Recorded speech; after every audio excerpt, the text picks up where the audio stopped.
Lesson 22, looking at the last two problems in parabolas. Now, question number 10 says find the equation given these two pieces of information. Now, the first thing that I'm going to do when I'm given information like this is I'm going to go ahead and draw a picture. Okay, I'm not sure exactly what form to use, be it the y equals or the x equals with the x squared or the y squared. I'm not exactly sure which one of these two things to use. So what I'm going to do is I'm going to draw the picture so that I know if this thing is facing vertical or if this thing is facing horizontal. So, in terms of the directrix, that line is going to be at x equals -1, so let's just go ahead and draw a dotted line. That's x equals -1. And then I'm going to draw the focus. That's going to be over 1, 2, and 3, and then up 2, 1, 2. So I'm going to have that point right about there. Now remember, the parabola always comes around the focus away from the directrix. So I know that my parabola is going to face in this direction.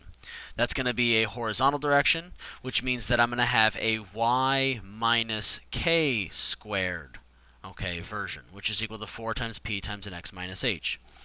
Now, with that being done, the next thing I have to worry about is where is the vertex? I need to find h comma k. I need to find h comma k. Where is the point that's midway between the focus and the directrix? Remember, again, that's what the definition of the vertex is. It is halfway between, okay, the vertex, or sorry, the focus and the directrix. Well, what I can do here is I know that if I select a point on this directrix, okay, and I'm going to select the point -1, comma 2. I can find the midpoint between those two points, the midpoint. The midpoint will always be adding the x values together. So 3 plus a -1 divided by 2. And then adding the y values together. Now, adding the y values just seems silly because if you add the y values together and divide it by 2, you're just going to get the same y value because it didn't change at all. So, I'm going to have 2 over 2 and I'm going to have 4 over 2, which gives me 1 comma 2. Okay, this is my vertex. Again, it's my vertex because it is the point that is halfway between these 2 points. Okay, the point that is on the line of the axis of symmetry, that being here on the directrix, and the focus. So, there's my h and k. I'm going to go ahead and write that into my equation. So I have y minus 2 to the power of 2 is equal to 4 times p, which I still don't know yet, x minus 1. So the question is what is that value of p? Well, if I've plotted the point for my vertex, I go over 1 and up to 1, 2. I know that the distance between the focus and the vertex, okay, I'm actually write this down, the distance between those 2 points is actually always equal to p. What's the distance between these 2 points? Well, I have to go 2 units. It's 2 units. Again, the distance between the focus and the vertex is the value of p. So that means that I know that p is going to be a value of 2, and my equation for this parabola is 4 times 2 times x minus 1. Okay, which is really just going to be y minus 2 squared is equal to 8 times x minus 1. And that's the equation that we're looking for. Let's go ahead and move on now to number 11. Number 11 is a word problem. We have to be very careful with these ones, okay? But this is actually pretty cool in my opinion. A satellite dish has the shape of a paraboloid. So, by paraboloid what we mean is it's a parabolic figure that's actually 3D, okay? The signals that it receives are reflected to the receiver that is located at the focus of the paraboloid. So we have that object here that sits out. If you guys have seen, okay, a satellite before, this here is sitting at the focus of the paraboloid, okay? It says if the dish is 8 feet across at its opening, so from here all the way across to here, I'm going to go ahead and write it out here, is 8 feet. And 1.2 feet deep at its center. Okay, so way back here, the distance from here up to the edge is 1.25 feet. Determine the location of its focus. So what I have to do is I actually have to determine where is this point. Okay, where is the point that is going to be equidistant to the vertex and the directrix? Okay, well, if this is supposed to be a paraboloid, what I'm going to do is I'm going to redraw this. And I'm going to redraw it on the axis, okay, on the set of axis, so I don't screw anything up. So, let's go ahead and do that. I know that if I put the vertex at the origin, okay, this thing is going to go up to this way and up to this way. Why not? The distance from here to here is going to be 8. So that means that from here to here is actually going to be a value of 4 and negative 4.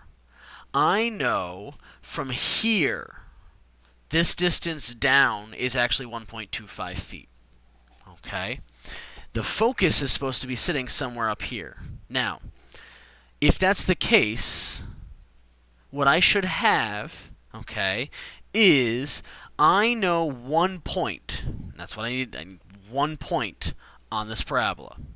Because I know that every parabola is going to have, if it's facing up like this, okay, it's going to be a x minus h squared is equal to 4p times y minus k every single time. Well, h and k, I set them up to be 0 and 0 because I like my life easy. So I know it's going to be x squared is equal to 4 times p times y. I know this is the generic equation of this thing that I'm looking for. What I need to be able to do is pick an x and a y so I can find p. If I find p, adding p, okay, adding p to my vertex point will get me to my focus. Okay, so I'm actually going to go ahead and determine a point that's on this paraboloid, the parabola. What point will that be? Well, over 4, up 1.25. Why is that? Well, again, the dish is 1.25 feet deep, and it's 4 feet across halfway, 8 feet across entirely. So, this is a point that's on that parabola. If that's a point on the parabola, it will satisfy the equation here with what p is going to be. If I plug this point in, to here for x and y, I will get something that will allow me to solve for p. So, I'm going to have 4 squared is equal to 4 times p times 1.25. I'm going to divide both sides by 4. That's going to give me 4 is equal to p times 1.25. Therefore, when I divide both sides by 1.25, what I'm going to get, I'm going to just change this to be 5/4, okay, because I'm too lazy to do the math with decimals. I will now multiply both sides by 4/5, so I'm going to have 4 times 4 divided by 5 is equal to p, and therefore, my p value is actually going to be 16/5. Okay, what does that tell me?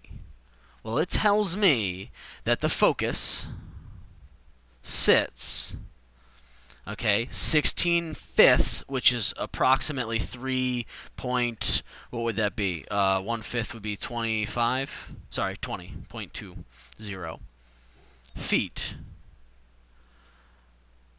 away from the